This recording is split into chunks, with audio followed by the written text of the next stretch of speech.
Entonces,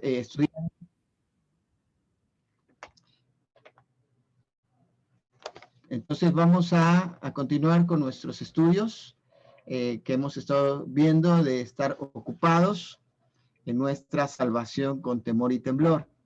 Y la idea es que ahora que somos salvos, debemos de trabajar hasta llegar a la meta. Y dijimos que la meta es que nosotros podamos ser cada día más a la estatura de la plenitud de Cristo y siendo de esa forma, entonces podamos glorificar a Dios hasta lo último en la tierra. El estudio de hoy está basado en el texto que tenemos ahí aquí mismo en Filipenses, en el capítulo 2, pero ahora vamos a ver a partir del versículo 17 y versículo 18, así que les invito a que lo podamos leer.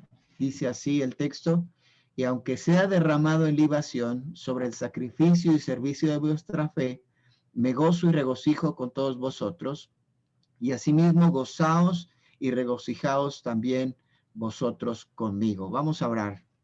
Señor, te agradecemos en esta hora el tiempo que podemos compartir juntos al lado de tu palabra. Gracias porque en Cristo encontramos el vínculo que nos une, que esa sangre que nos hace familia, esa sangre que nos ha limpiado, nos ha redimido y que, Señor, hoy nos da la oportunidad de convivir y compartir juntos.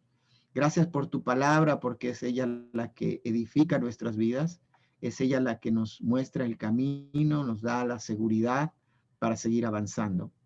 Gracias, Señor, porque en medio de este tiempo tan difícil, tan complicado que el mundo vive, tú nos das tu palabra, donde podemos, Señor, fundamentarnos, donde podemos tomar la fortaleza necesaria para cumplir tu plan y, Señor, mostrarte a aquellas personas que aún no te conocen.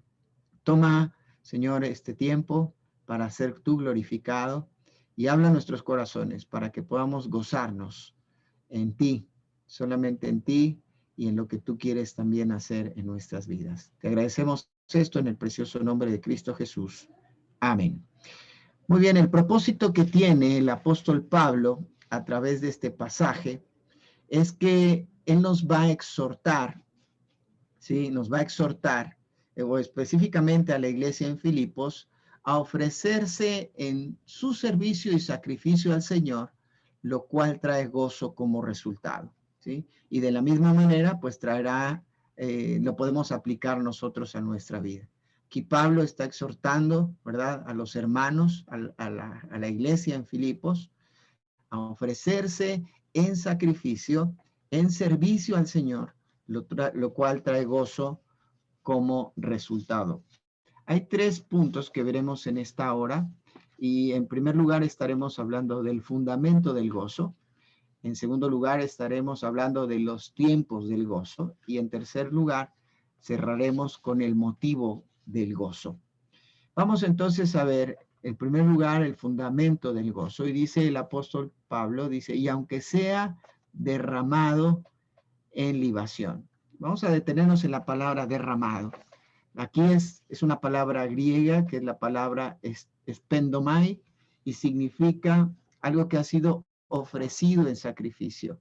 La idea acá que está mencionando es que aunque sea ofrecido o derramado como libación, ofrenda líquida, esa es la idea.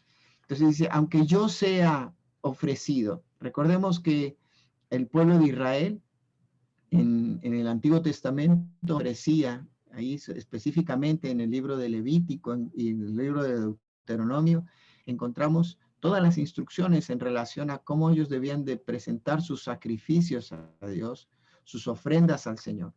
Ahora, todo esto tenía como objetivo presentar una adoración al Señor, aunque también tenía como un objetivo el presentar cada año ofrendas expiatorias por el pecado, para estar limpios, para que la presencia de Dios pudiera permanecer en medio del pueblo.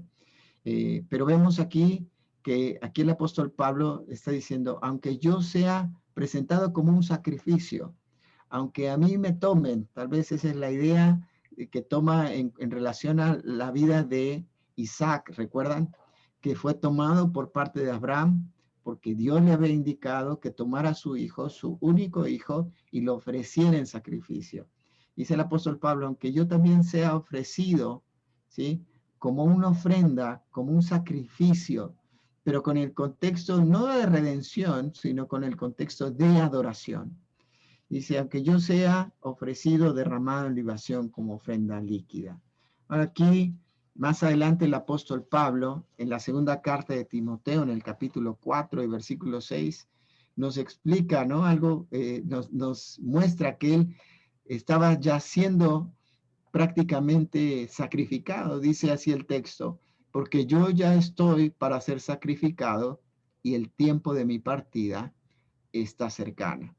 El apóstol Pablo tenía conocimiento muy extenso en relación a lo que era el sacrificio, pero aquí ahí estaba preso. Recordemos que esta carta a los filipenses fue escrita mientras él se encontraba en la cárcel y él sabía que pronto estaba el tiempo de su partida. Según conocemos a través de la historia, uno de los resultados de que Nerón quemó Roma fue la persecución a los creyentes, pero también tuvo que ver con la muerte del apóstol Pedro, quien fue sacrificado o crucificado, nos cuenta la historia. Él fue crucificado de cabeza por petición propia, por no sentirse digno de morir de la misma manera que el Señor Jesucristo. Y según la ley romana, aquellos ciudadanos romanos tenían que morir a través de una decapitación. Ahora, Pablo se cree, o históricamente se cree que Pablo fue decapitado. El tiempo de su partida estaba cercana, como un sacrificio, ¿no? Ahí menciona en 2 Timoteo 4:6. Ahora, el sacrificio.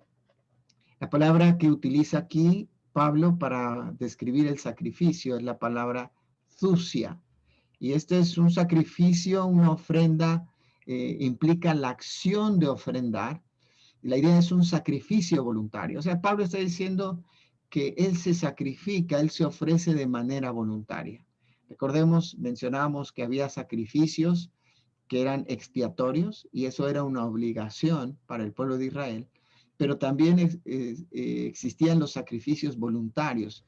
Era algo que del corazón en gratitud a Dios el pueblo tenía que ofrecer. Y aquí esta es la idea que está mencionando, aunque yo sea derramado en libación sobre el sacrificio, está diciendo sobre esa ofrenda voluntaria, de una forma voluntaria. Yo entrego mi vida, me entrego a mí mismo. Y dice ahí, como lo expresa aquí en el versículo 30, un poco más adelante, dice, porque por la obra de Cristo estuvo próximo a la muerte, ahí exponiendo su vida para suplir lo que faltaba en vuestro servicio por mí. Epafras, ¿no? Que él estuvo dispuesto a sacrificarse. Él había llevado la ofrenda que la iglesia en Filipos había enviado a Pablo. Y aquí él está valorando el sacrificio que Epafras hizo, donde expuso no solamente su vida, sino también su salud, ¿no? Y vemos que él enfermó gravemente. Y aquí, en alguna manera, Pablo también está dando una explicación y está dando un informe de la salud de Epafras y está expresando que él tuvo la actitud de presentarse como una ofrenda voluntaria.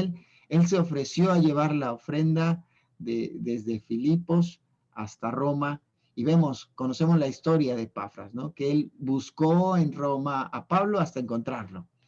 Hay una perseverancia, un ejemplo importante. Pero vamos a ver Romanos capítulo 2 y versículo 1. Dice, así que hermanos, os ruego por las misericordias de Dios que presentéis vuestro cuerpo en sacrificio vivo, santo, agradable, que es vuestro culto racional. Esta es la exhortación que hoy tú y yo recibimos de parte del apóstol Pablo, que nosotros presentemos nuestro cuerpo en sacrificio vivo. Ahora aquí es interesante esa palabra vivo, porque no habla de que nosotros tenemos que ir y sacrificarnos como iba a sacrificar Abraham a Isaac. No dice que debemos de nosotros derramar nuestra sangre, sino dice un sacrificio vivo. Y cuando habla de algo vivo, habla de algo activo. Entonces, nuestro sacrificio no tiene que ver con morir nosotros, sino, o quitarnos la vida, sino tiene que ver con nosotros a través de de acciones activas, nosotros podamos honrar a Dios de una manera voluntaria. Renunciar sí a nosotros mismos, morir a nuestros propios deseos para agradarle a Él de manera voluntaria. Dice, y continúa hablando, dice, el servicio y servicio de vuestra fe. La palabra servicio aquí es la palabra liturgia, ¿sí? Es la palabra griega liturgia. Esta palabra, bueno, se transmite de la misma manera en el español, toma la misma forma, y habla del servicio al Señor, del ministerio, del culto o de la ofrenda, el sacrificio. Y la idea es de presentar un servicio público. Entonces aquí está diciendo, aunque yo sea derramado en libación, recordemos que en el Antiguo Testamento, específicamente en Levítico, nos explica que había la ofrenda de libación y la ofrenda de oblación. La ofrenda de libación consistía en derramar el vino sobre el sacrificio, sobre el altar del sacrificio, y la ofrenda de la oblación consistía en presentar el grano como ofrenda, ya sea de forma en grano o molido como harina, y era colocado. Muchas veces esa ofrenda de oblación también tenía que ver con la preparación de pan a través de la harina, de aceite, de olivo, y era presentado de una forma voluntaria de parte del pueblo hacia Dios.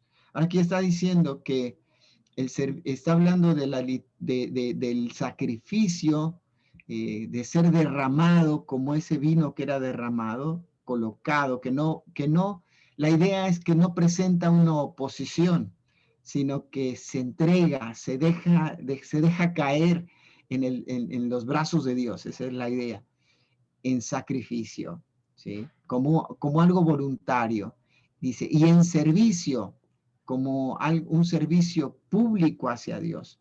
Hay muchos creyentes que hoy en día tratan de disimular su servicio a Dios, pero hermanos, esta es una oportunidad que tenemos con la pandemia de servir a Dios de diferentes maneras. Miren, hoy yo estoy sirviendo al Señor y les estoy sirviendo a ustedes a través de la exposición de la palabra. Es una oportunidad que si no hubiera estado la pandemia, no lo podríamos haber hecho. La pandemia nos ha traído, por ejemplo, a nosotros la oportunidad de servir a otros a través de una forma voluntaria, donde podemos compartir de lo poco que tenemos o de lo que Dios nos ha dado, que realmente es mucho, o es más a veces de lo que necesitamos, para entregar despensas a diferentes personas que están en necesidad.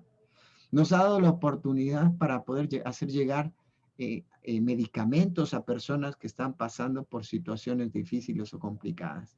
Nos ha dado la oportunidad de entregar ofrendas a otras personas, de llevar el mensaje de esperanza, de dar consolación a aquellos que han tenido pérdidas. Nosotros tenemos en la iglesia un matrimonio que ya les estamos compartiendo hace tiempo el evangelio, familiares de unos hermanos aquí de la iglesia, y ellos en el mes de diciembre tuvieron la pérdida de su hijo por COVID. Y el padre obviamente se contagió, él era un hombre joven, 30 y tantos años, falleció por causa del COVID. Él había escuchado un día el evangelio, había conocido al Señor, pero sus padres estaban cerrados al evangelio. El padre se contagia y en el mes de enero él comienza a buscar al Señor, comienza a leer la Biblia y estando internado, una persona que estaba internada al lado de él comienza a compartirle el evangelio. Era un pastor y le enseña cómo leer la Biblia, le va diciendo cómo debía de hacerlo. Cuando él sale, le dice a su esposa, no puedo resistirme más a Cristo, necesito al Señor. Y él ahí cree en el Señor Jesucristo como su único y suficiente Salvador. Hemos comenzado un discipulado, está creciendo y la pérdida que ha tenido hoy, dice, yo no podría haberla resistido si no es por la fortaleza que he encontrado en la palabra de Dios. Ahora a veces nos da miedo, decimos, no, ¿cómo voy a compartir con alguien? ¿Cómo le voy a discipular, no? Está tan difícil la situación, la pandemia. Mira, hoy vemos el resultado. cada domingo nos está llegando gente nueva a la iglesia de manera presencial para escuchar la palabra de Dios, para escuchar la palabra de Dios. Este es un tiempo donde la gente está necesitada de escuchar la escritura, está necesitada de una esperanza que tú y yo la tenemos en la persona de Jesucristo. Es una oportunidad de servir a otros, de ya no resistirnos. Yo quisiera pensar cómo sería si el agua o si te sirvieras vino en un vaso con agua, se resistiera el vino a ser servido, ¿no? Imagínate que quisiera servir y pones la botella o el cartón, ¿sí? Y se resiste, ¿no? Ahora, a veces nosotros nos resistimos a ser derramados delante de Dios en nuestro sacrificio voluntario, en nuestro servicio evidente o público delante de las personas. Dice, entonces, hay algunos aspectos algunas verdades que quiero compartir con ustedes. La primera verdad es que el servicio a Dios y la obra del ministerio son el resultado de una fe práctica, ¿sí? El servicio a Dios y la obra del ministerio son el resultado de una fe práctica. Por eso mencionaba ahí que el Señor, el apóstol Pablo, diciendo que el Señor desea que nosotros presentemos nuestro cuerpo en sacrificio vivo, santo, agradable a Dios, que es vuestro culto racional. Ya vimos el ejemplo de Epafrodito, de Epafras, que él buscó diligentemente a Pablo hasta encontrarlo en Roma, que dejó su casa y su familia por servir a Pablo para llevarle la ofrenda que la iglesia le estaba enviando. Los hermanos de Filipo se despojaron de sus bienes para compartir con Pablo en la necesidad que le estaba teniendo, mientras Pablo estaba en la cárcel en Roma. Y en este momento de adversidad y de dificultad que Pablo estaba teniendo en la cárcel, recibe el gozo del amor práctico de parte de los hermanos. Esto, hermanos, es algo que nosotros tenemos que tener en cuenta. Dios puede usar nuestra vida. Dios puede usar lo poco que tengamos. Y cuando nosotros ponemos lo poco que tenemos en las manos de Dios, es mucho, es mucho. Siempre lo poco en las manos de Dios es mucho. Déjenme conectar mi computadora porque se está descargando. Continuamos entonces hablando y veamos entonces ahí que dice el sacrificio y servicio de vuestra fe. La palabra fe es la palabra pistis y esta palabra nos expresa confianza, creencia, convicción, buena fe, compromiso, fidelidad. Esta palabra también la encontramos en 2 Tesalonicenses capítulo 1, a partir del versículo 3 y versículo 4, donde nos dice, Pablo dice, debemos siempre dar gracias a Dios por vosotros, hermanos, como es digno, por cuanto vuestra fe va creciendo y el amor de todos y cada uno de vosotros abunda para con los demás. Tanto que nosotros mismos nos gloriamos de vosotros en las iglesias de Dios por vuestra paciencia y fe en todas vuestras persecuciones y tribulaciones que soportáis. ¿Ves qué importante es la fe en este tiempo de adversidad, de dificultad, en este tiempo de pérdida, en este tiempo complicado? La fe, hermanos, es necesaria para tener una mente sumisa. Una mente sumisa creerá que las promesas de Dios son verdaderas y que serán eficaces en nuestras vidas, sin importar cuáles sean los sufrimientos o las adversidades que se nos presenten en la vida. El gozo es un fruto del Espíritu Santo, nos expresa Gálatas capítulo 5 y versículo 22. El gozo es el fundamento de una vida sometida a Dios. El gozo viene a nuestra vida cuando entregamos el control de nuestra vida al Espíritu Santo. El gozo es algo que no depende de las circunstancias, a diferencia de la felicidad, ¿no es así? La felicidad depende siempre de las circunstancias que están a nuestro alrededor. Por ejemplo, a los que les gusta el fútbol, ¿no? Tienen su equipo preferido y ahora en estos días sé que los hinchas de Colón, de Santa Fe, están felices. Y aquí en México los hinchas del Cruz Azul. Tenía 23 años y medio que Cruz Azul no salía campeón. Y Colón creo que nunca había salido campeón, ¿cierto? Pero ahora son los más felices del mundo. Y no dejan de compartirlo y decir que son felices, porque ganó su equipo. Pero aquí, el año pasado, Cruz Azul en la parte final del torneo, quedó eliminado. ¿Sabe qué? Mucha gente dijo, estamos cansados de esto, y renunciaron totalmente a lo que tenía que ver con su equipo. Dijeron, no queremos ser más de este equipo. Ahora están felices, ¿no? Y a veces sucede así. La felicidad siempre va a depender de las circunstancias que están a nuestro alrededor. Pero el gozo no. El gozo no depende de las circunstancias, depende del control y la llenura del Espíritu Santo de Dios en mi vida, porque es un fruto del Espíritu. La mayoría, hermanos, la gente asocia la pena con el sufrimiento, pero Pablo nos muestra el sufrimiento y el sacrificio como puertas abiertas hacia un gozo más profundo, nos dice Warren Wiersbe. Esto es una verdad tremenda, ¿no? Porque la mayoría, cuando está pasando por medio de un momento de pena o de sufrimiento o de pena, siempre va a ligarlo con el sufrimiento. Pero el apóstol Pablo, aquí estando en la cárcel, nos muestra que lo que él estaba sufriendo, la pena que él estaba teniendo por haber perdido su libertad, no era una causa de tristeza en su vida, sino al contrario, era una puerta abierta para encontrar un gozo en la profundidad de su relación personal con Dios a través de la persona de Jesucristo.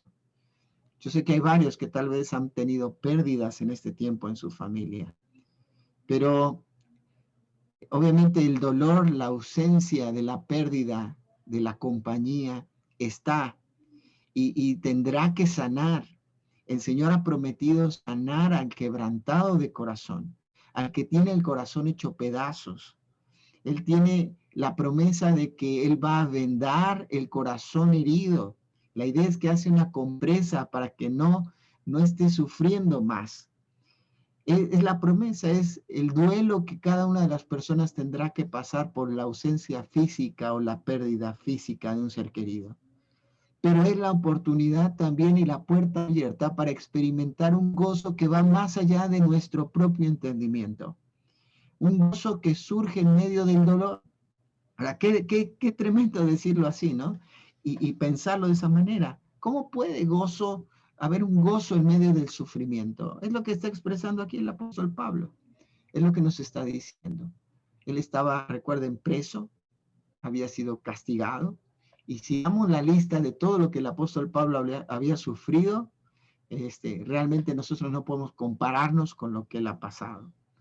Ahora vamos a hablar no solamente de lo que es el fundamento del gozo, que es una vida llena y controlada por el Espíritu Santo, que también Dios utiliza la adversidad, la prueba, la oposición y el dolor, la pena por algún ser querido que ha partido, alguna persona cercana a nosotros que ha partido. Ahora veremos cómo vienen los tiempos del gozo. Dice ahí el texto, me gozo. Y la palabra aquí griega es la palabra jairo. Y esta palabra significa alegrarse, regocijarse, complacerse en. Este es muy interesante porque este es un verbo que está de una forma presente. Es un verbo activo, un verbo que nos está indicando qué es lo que está pasando en el corazón de Pablo. Dice, me gozo. Está diciendo que esto es algo presente en la vida de Pablo, es algo activo. No es me quisiera gozar, no es en algún momento me gocé, sino está diciendo aquí, me gozo de forma presente. Ahora, esta misma expresión la encontramos en Mateo capítulo 5, en versículo 12, dice, gozaos y alegraos, porque vuestro galardón es grande en los cielos, porque así persiguieron a los profetas que fueron antes de vosotros. Ahora, ¿habrá persecución? ¿Habrá dificultad en la vida cristiana? Claro que la habrá, pero eso es un motivo de gozo en nuestra vida. Y la idea es que nuestro gozo tiene que ser algo presente, tiene que ser algo activo, ¿sí? Tiene que ser la manera en la cual se expresa o indica nuestro estado de ánimo a las personas que están a nuestro alrededor. Aquí mismo en Filipenses, en el capítulo 4, ¿verdad? Dice, refiriéndose acerca de Epafrodito, recuerden, ahí vimos en el capítulo 2, versículo 28, de que se gocen de ver a Epafrodito. Y en el capítulo 4, versículo 4 dice, regocijaos en el Señor siempre. Otra vez digo, regocijaos. Esta es la misma palabra, Jairo, lo que está diciendo, hermanos, su vida tiene que estar caracterizada por un gozo sin igual, por un gozo que no se puede entender. Ahora, tenemos que ser conscientes de algo. El gozo, el tener una vida gozosa, obviamente tiene que caber dentro de lo que son los límites de Dios. Obviamente tú vas a ir en algún momento, o no sé cómo lo están manejando en Argentina, pero aquí me han pedido que vaya a compartir en algunos funerales, ¿no? En algunos hemos tenido que decir que no, pero nosotros hemos compartido, ¿verdad? Imagínate al creyente todo abatido, todo desganado, hablando del gozo del Señor con desánimo, ¿no? No. Aquí el apóstol Pablo está diciendo, en medio de la dificultad, de la pena y la adversidad, gózate. Ahora, no confundamos, ¿no? La idea no es que cuando tú vas a un velatorio, te pongas a contar chistes para mostrar lo gozoso que estás, ¿no? Lamentablemente algunos lo hacen así, pero no es eso lo que está diciendo el apóstol Pablo, sino está hablando de un gozo, una alegría, porque tienes tu mirada puesta en lo eterno, pero también porque tienes la oportunidad de estar sirviendo al Señor en medio de la adversidad, porque estás teniendo la oportunidad de suplir la necesidad de otra persona en medio de la adversidad, no importando aún cuáles sean las circunstancias en la vida. Muchos de nosotros tal vez hemos querido ir a animar a alguien que está internado en el hospital, que está pasando por un momento de dificultad, y queremos ir con el deseo de animarle, de que se sienta gozoso de nuestra compañía, de se sienta motivado por las palabras que llevamos, y nosotros salimos gozosos de ahí porque la persona está fortalecida en el Señor, ¿no es así? Entonces tenemos que transmitir un gozo a través de nuestra vida. Dice 2 Tesalonicenses que la fe es necesaria para tener una mente sumisa, ¿sí? Vamos a ir avanzando. Vamos a Lucas en el capítulo 15, nos va a hablar acerca de cómo debe ser nuestro gozo o cómo se va a expresar nuestro gozo. Entender los tiempos del gozo, no importa cuál sea el momento que esté viviendo, tengo que expresar mi gozo. ¿Recuerdan? Lucas capítulo 15, hay algunas parábolas ahí que nos hablan acerca de la moneda perdida y nos hablan también de la oveja perdida, pues nos habla del hijo perdido, ¿se acuerdan? Y ahí vamos a ver cómo en el versículo 6 dice, y al llegar a casa reúne a sus amigos y vecinos diciéndoles, gozaos conmigo porque he encontrado mi oveja que se había perdido. Gozaos conmigo porque he encontrado mi oveja que se había perdido. Esta es la misma palabra que estamos estudiando ahí nosotros. Gozaos, el gozo presente. Hablamos del tiempo del gozo, en primer lugar, el gozo presente, como ya lo explicamos. Pero también tenemos que decir que el gozo que viene a mi vida es el resultado de la obra de Dios en mí. Y dice ahí más adelante, y me regocijo con todos vosotros.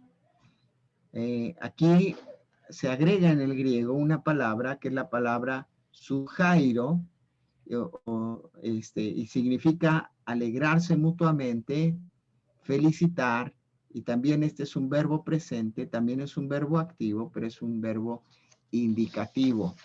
Y aquí vamos a ver, entonces, completando lo que era el gozo, no solamente el gozo tenía que ser presente, sino también sugiere algo que tiene que ver con animar, felicitar a otros, con compartir mi gozo con otros.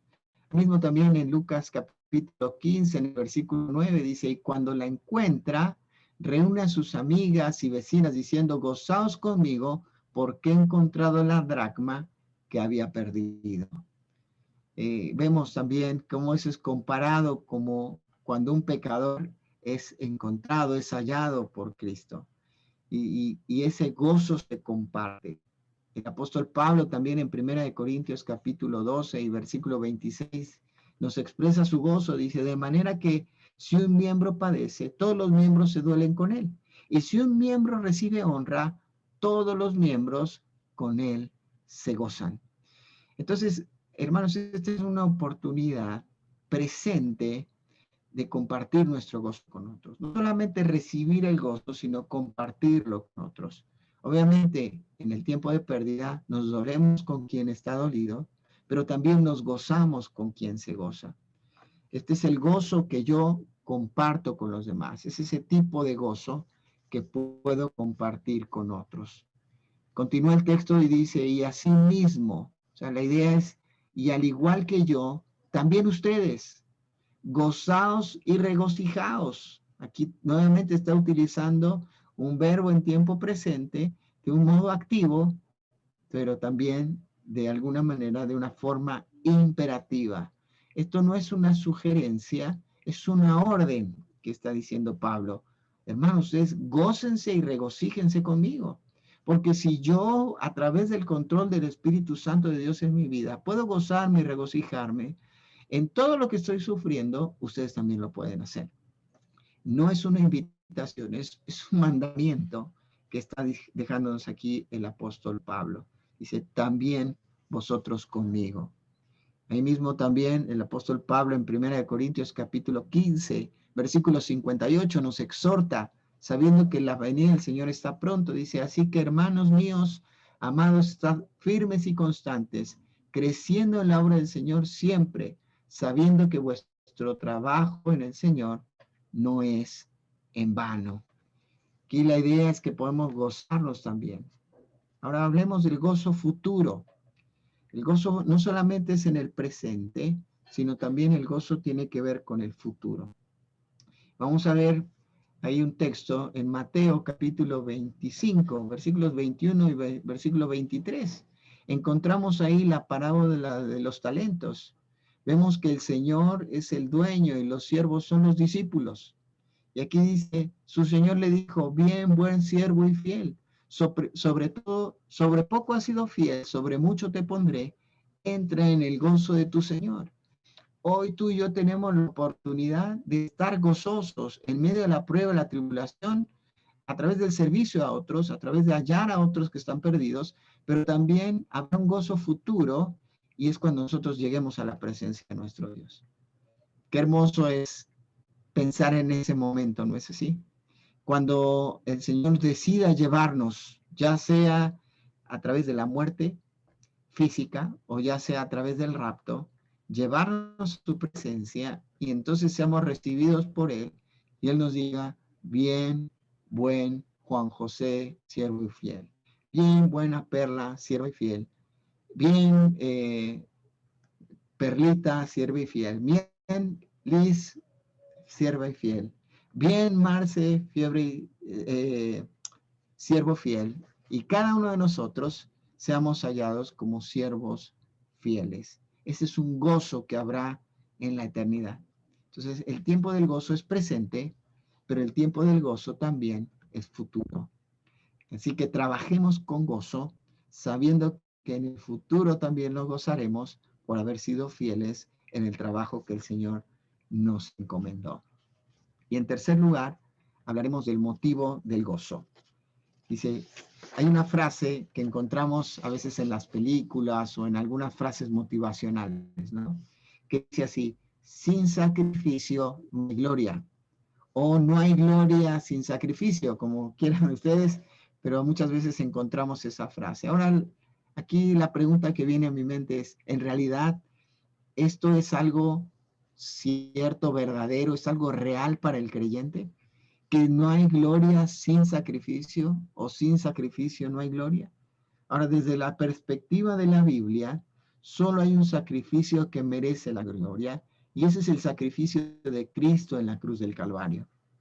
Ahora, Dios, hermanos, actúa en nosotros a través de su palabra, la oración y el sufrimiento para que le glorifiquemos a Él. Esa es la forma en la que Dios va a actuar en nuestra vida. Vuelvo a repetir, Dios actúa en nosotros a través de sus palabras, a través de la oración, pero también Dios actúa a través del sufrimiento para que nosotros le demos la gloria a Él. En ese sufrimiento a veces tiene que haber la humillación de nuestro yo. A veces en el sufrimiento tiene que ser abrir las manos y entregar a aquellos que amamos. A veces en ese sufrimiento tiene que ver con lo que nosotros podemos recibir.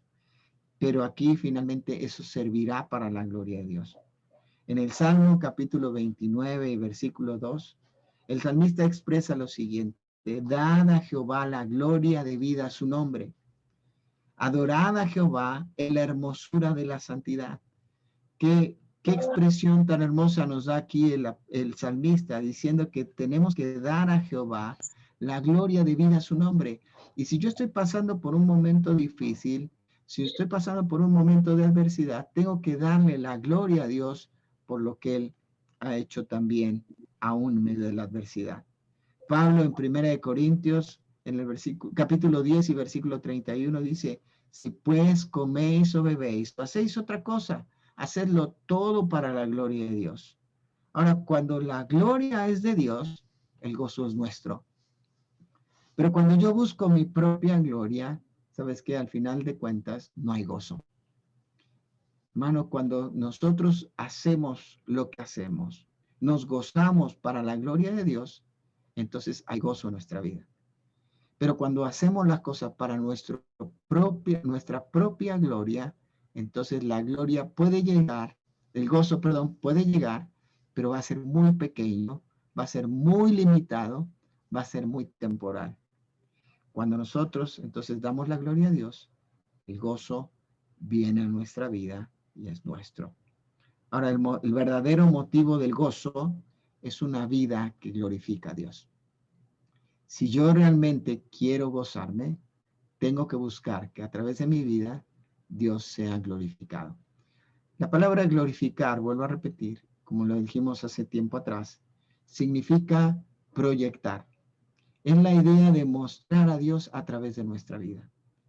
Dios no es un Dios triste, sí se entristece. Hoy a veces tenemos la imagen, las iglesias dan una imagen de un Dios que está enojado, que tiene el látigo en la mano esperando a ver en qué momento se equivoca uno de sus hijos para darle unos latigazos. Da la imagen de un padre que tiene la vara en la mano, esperando a ver cuándo el hijo tira la sopa o cuándo el hijo derrama el agua sobre la mesa para darle unos buenos varazos. No, esa no es la imagen de Dios. Dios también es un Dios de gozo. Y eso es lo que nos está invitando hoy a que nosotros podamos gozarnos. Vamos a ver, ahora sí, que cuando a veces hay un hombre que a mí me impacta mucho su vida, de nombre David Livingstone. Él fue un hombre inglés, fue un misionero que fue al África, un hombre importantísimo en la historia del África, en la historia secular. Él hizo un montón de cosas. Dentro de las que hizo fue que fue un hombre que hizo toda la división política de África, ¿sí? O la plasmó. Él fue un cartógrafo, o sea, hizo todo el mapa de lo que es África y su división política. Él trazó caminos para llegar a donde no se podía llegar, pero no solamente para que la gente llegara físicamente, sino también para que el evangelio llegara de una forma exitosa hasta lo último de África, dentro de sus propias posibilidades. Ahora, esto es un hombre que sufrió terriblemente y ya en su lecho de muerte, él expresa lo siguiente, con eso quiero terminar, dice: la gente habla del sacrificio que he hecho al pasar gran parte de mi vida en África. ¿Se puede llamar a eso un sacrificio que simplemente se paga como una pequeña parte de una gran deuda con nuestro Dios que nunca podremos pagar? Hermanos, yo no sé cuál es el sacrificio que Dios le ha llamado a hacer hoy. Tal vez el Señor le ha llamado a sacarse del miedo y comenzar a compartir el Evangelio con aquellas personas que están a su alrededor. El Señor le ha llamado a gozarse cumpliendo en la obra de Dios. Hay un texto que me encanta que dice, Señor, tus mandamientos me han vivificado. ¿Sí? Me he gozado en hacer tu voluntad. Es la idea que también expresa ahí en el Salmo 119. El haber cumplido con tu voluntad me ha agradado, me he gozado. El hacer tu voluntad me ha agradado. Hermanos, no podemos decir que lo que Dios nos ha pedido que hagamos, tal vez dejar un pecado que tenemos ahí arraigado, eso no es un sacrificio. Nuestro sacrificio, como hemos visto, es algo voluntario de entregar nuestra vida en una forma activa, en una forma que pueda ser de beneficio, supliendo la necesidad de aquellas personas que están a nuestro alrededor. Tal vez hoy tú no tengas económicamente la posibilidad de apoyar a alguien en una necesidad que está teniendo materialmente hablando. Pero tal vez tú eres la persona que Dios quiere utilizar para traer palabras de esperanza en medio de un mundo que está sin esperanza. Tal vez Dios quiere utilizar el momento de dolor y aflicción que pasaste en tu vida para que puedas profundizar en el gozo que puedes tener en el Señor, en esa relación íntima y personal con Él, para que ahora tú puedas expresarlo a aquellos que también están perdiendo seres queridos o amados alrededor de su vida. El otro día compartía Marcelino ahí algo, ¿no? Y decía, cuando el dolor es lejano, ¿verdad? No importa que siga la fiesta, ¿no? Cuando el dolor es lejano, no importa, no uses el cubreboca, ¿no? Te está asfixiando. Y así cuando el dolor es lejano, pero cuando el dolor es cercano, entonces sí, ¿no? Cuídate, ten la sana distancia, lávate las manos, no salgas. Ahora, aquí nosotros tenemos que entender algo. Dios nos llama a gozarnos. No nos llama a sufrir o a estar tristes. Nos llama a gozarnos en Él. Su gozo, vuelvo a repetir, no depende de las circunstancias. Depende de la llenura del Espíritu Santo de Dios en nuestra vida, porque ese es un fruto del Espíritu. No importa cuán grande y difícil parezca lo que el Señor te está pidiendo hoy, que hagas como un sacrificio, que compartas. ¿Se acuerdan los hermanos en Macedonia? Dice la Escritura que ellos, ahí en 2 Corintios capítulo 8, no tenían nada, eran pobres materialmente, pero lo entregaron todo por amor de aquellos que no conocían a Cristo. Entregaron su ofrenda. Beneficiaron también a la iglesia en Jerusalén que les había apoyado tanto tiempo. Ahora ellos estaban devolviendo por gratitud a lo que Dios había hecho a través de la iglesia en Jerusalén en su tiempo. A diferencia de los hermanos en Filipos y de los hermanos en Corinto, que habían tenido la idea de apoyar a la obra también allá en Jerusalén, pero no estaban dando, se estaban agarrando el codo, ¿no? Estaban apretando el bolsillo porque no querían dar. Y los hermanos en Macedonia dieron más allá de sus fuerzas, dice la Escritura, dieron con todo su corazón. ¿Qué es lo que Dios te está pidiendo a ti hoy que entregues en sacrificio? Ya hablamos de el motivo del gozo es realmente poder glorificar a Dios a través de nuestra vida. Terminamos entonces